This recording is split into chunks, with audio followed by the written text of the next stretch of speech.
मैं शून्य ही सही, तुम जैसा मैं नहीं, मैं शून्य ही सही। और ये किताब लिखी है राहुल अभुआ जी ने, जो कि डायरेक्टर हैं और राइटर भी हैं, और अभी हमारे साथ में बैठे हुए हैं। स्वागत है सर आपका। Thank you so much. तो इस किताब के बारे में हम आपसे जानना चाहेंगे। सबसे पहले जो इसका नाम है वो बहुत अलग है, मैं शून्य ही सही। इसके बारे में आप बताइए। और इससे पहले मैं आपको बता देती हूँ, मैं हूँ गीत और आप सुन रहे हैं रेडियो महारानी, सीदास ग्रुप का इंटरनेट रेडियो। और आते हैं आप किताब पर। तो इस किताब का नाम जो है मैं शून्य ही सही, कैसे सोचा कि इसका नाम यही रखना चाहिए? जीवन का सारा मूल मंत्र या फिर जहाँ से आए हैं, जहाँ जाना है, सब शून्य ही है। और शून्य से कम कुछ नहीं है। एक आर्टिस्ट शून्य हो गया तो सब कुछ शायद उसने पा लिया। तो मैं शून्य ही सही, मैं जीरो ही ठीक हूँ जी। मुझे अगर पीछे लगा लोगे तो शायद दहाई के हिसाब से बढ़ता चला जाऊंगा जी। और नहीं लगाओगे तो कोई दिक्कत नहीं है। क्या मैं इससे कम तो कुछ हो नहीं सकता जी। शून्य से कम कोई संख्या नहीं जी। मैं शून्य ही सही जी। जैसा कि आप फिल्म मेकर भी हैं और इसके साथ लिखना, तो कब सोचा आपने लिखना, या पहले से ही आप लिखते थे? कब आपको ये इंस्पिरेशन मिली कि अब आपको लिखना चाहिए? देखिए, इसमें कुछ ऐसा कुछ कोई बहुत बड़ा साइंस नहीं है इसके बाद इस चीज़ के अंदर कि ये एक हिस्सा है हमारे फिल्म मेकिंग का, एक हिस्सा है। मैं थिएटर करता था, एक्टिंग से जुड़ा हुआ रहा जी। एक्टिंग करता हूँ तो उसमें हमेशा पढ़ने पर जोर दिया जाता है जी। तो और पढ़ने की एक बचपन से भी जो आदत रही, उसको जब वो मतलब एक आदत बन गई और शुमार हो गई, उसको मज़ा आने लगा जी।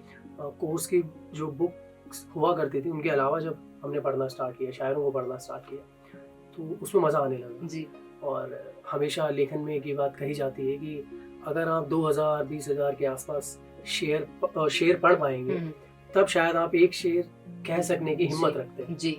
तो वही रहा, कभी ऐसा सोचा नहीं कि इसको लिखना है या ऐसा कुछ करना है, ऐसा इसको कोई प्रोफेशन बनाना है। बस कुछ चीज़ें थी, कुछ जज्बात थे जो कागज पर आ गए। मतलब कुछ चीजों को पन्नों पर उतारना था और कुछ राज पन्नों तक पहुंचाने थे।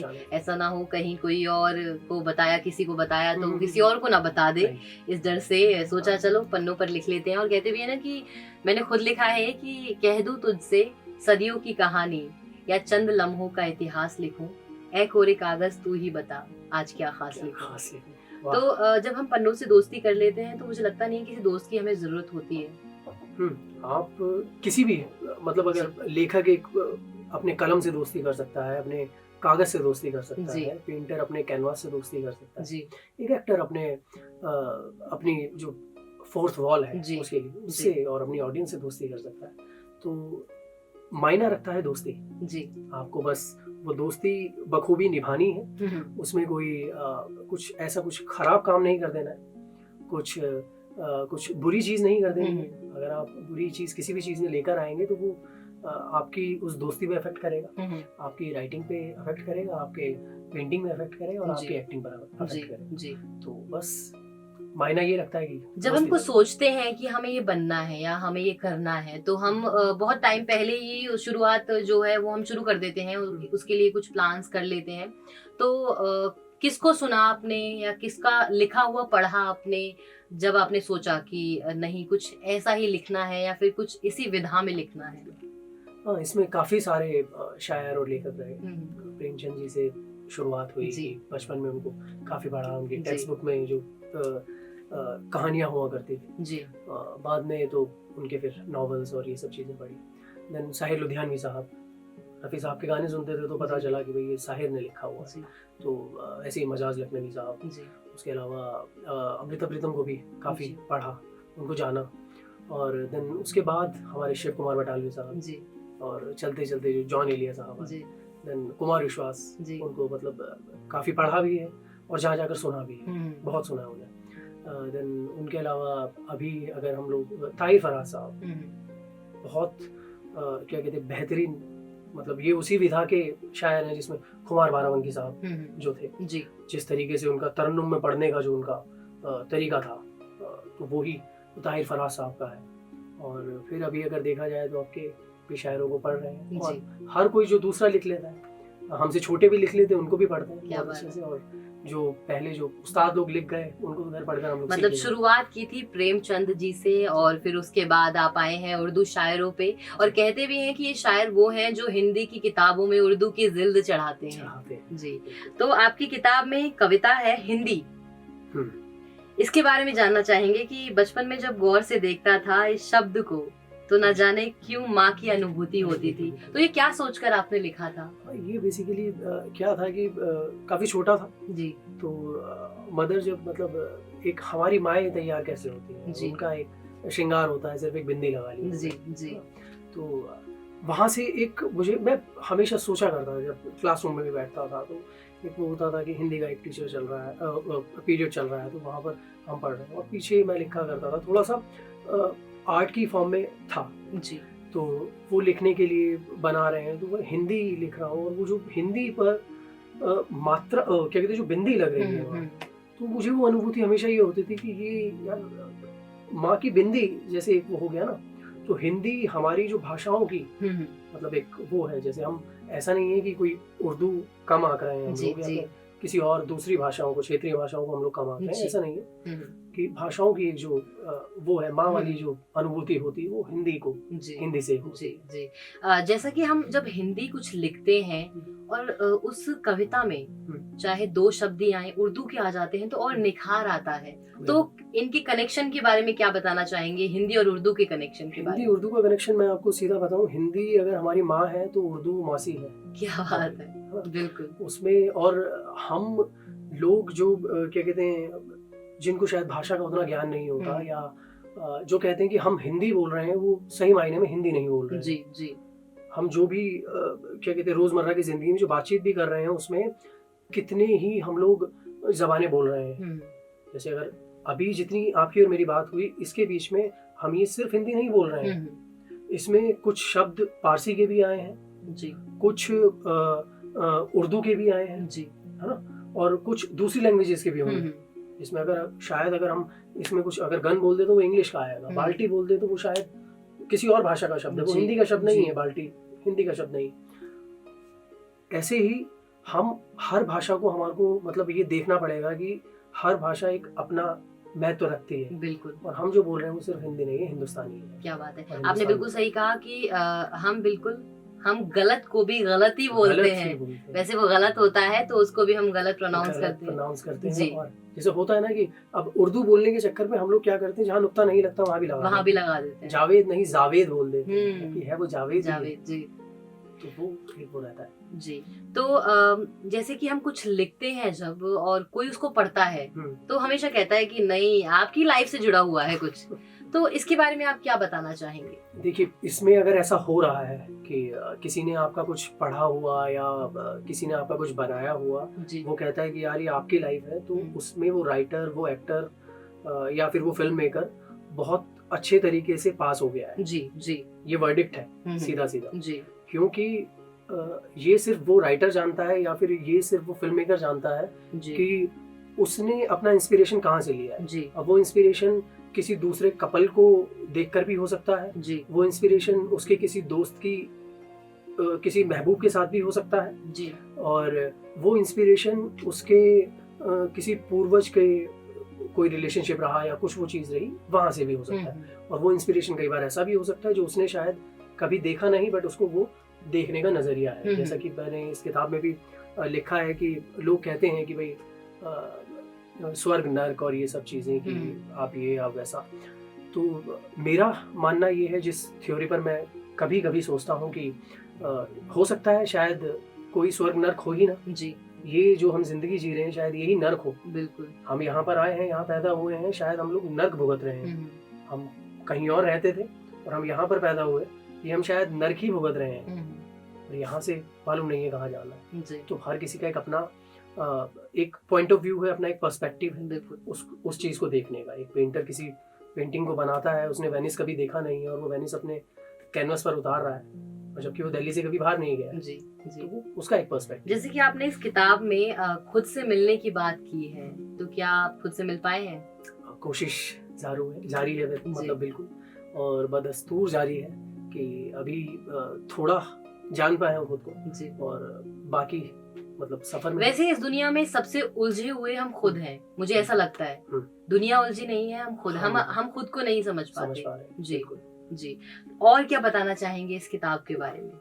किताब के बारे में कुछ इसमें मतलब लिखने की कोशिश करी है, ऐसा नहीं है कि लेखक हो गया हूँ या कुछ हो गया हूँ जी। सिर्फ लिखने की कोशिश करी है। मुझसे बेहतर लिखने वाले भी बहुत हैं और शायद जो सीख रहे हैं मैं भी उन्हीं की तरह हूँ जी। मैं भी सीख ही रहा हूँ और कम से कम शब्दों में कुछ ना कुछ कहने की कोशिश की है जी। पहला प्रयास था और कितना सक्सेसफुल रहा वो आप लोग बताएंगे जी। जैसे कि आपकी कविताएं हैं कुछ, जैसे कि वो बूढ़ा चला गया, बंधन और बाध्यता, मैं जवानी में मरना चाहता हूँ, तो कुछ बताइए अपनी कविताओं के बारे में। और वो बूढ़ा चला गया, आपने क्या सोचकर लिखा था, क्या थॉट था उस टाइम जो आपको ये कविता एकदम से लिखनी पड़ी?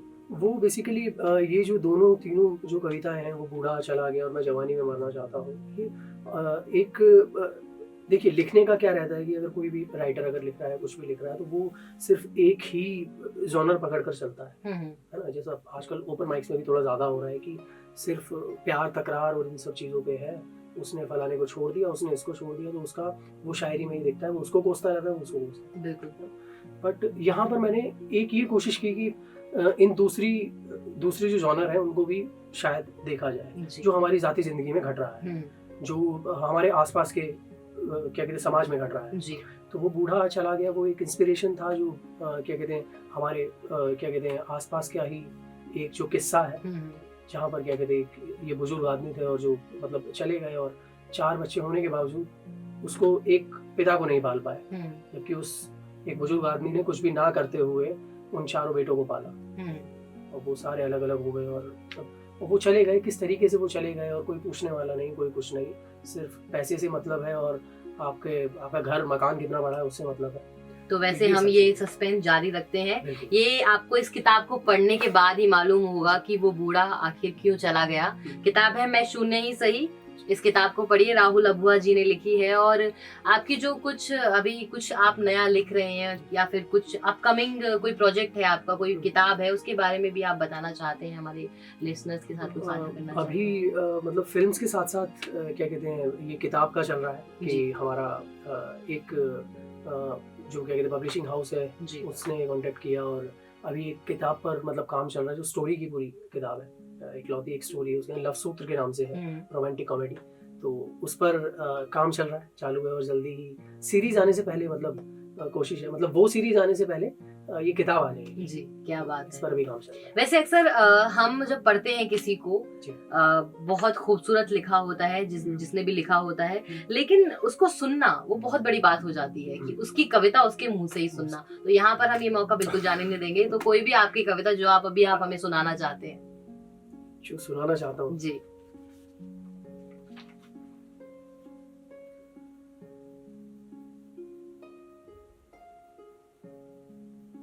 मैं आपको सुना देता हूँ उसकी आदत अब कैसी है जी। तो उसकी आदत अभी ठीक नहीं हुई है, मतलब पहले जैसी है।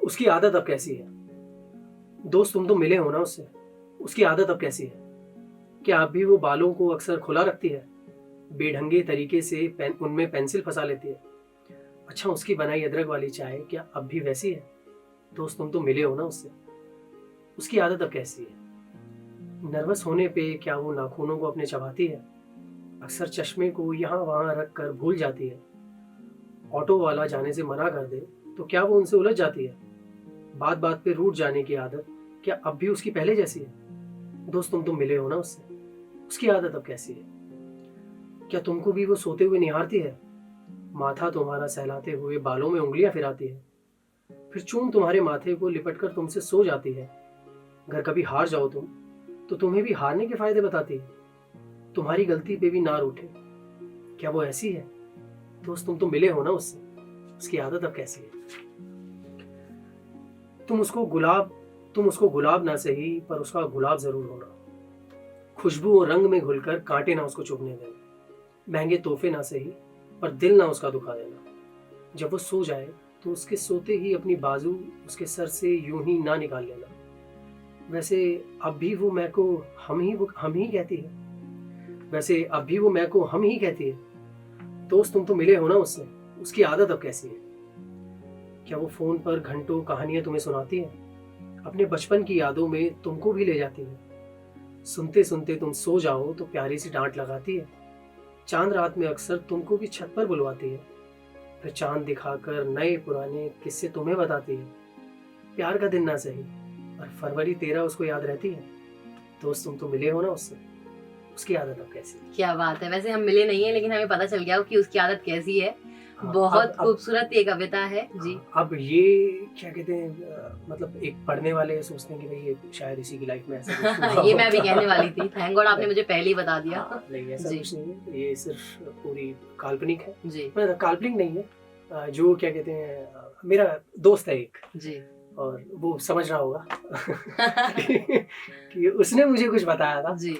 और ये वाली तो कविता मतलब है। दोस्त ऐसे नहीं बोलते कि यार क्यों मेरी पोल खोलने पे तुम नहीं, तो- मैंने कईयों के लिए लिखी है। ओके जी। मतलब वो मुझसे लिखवाते तो नाम अपना दिया है। जी। 2 दोस्त मेरे ऐसे हैं, जी वो ये देख रहे होंगे। जी एक और कविता है, इसके अंदर वो बालियां मुझे पसंद थी, जी।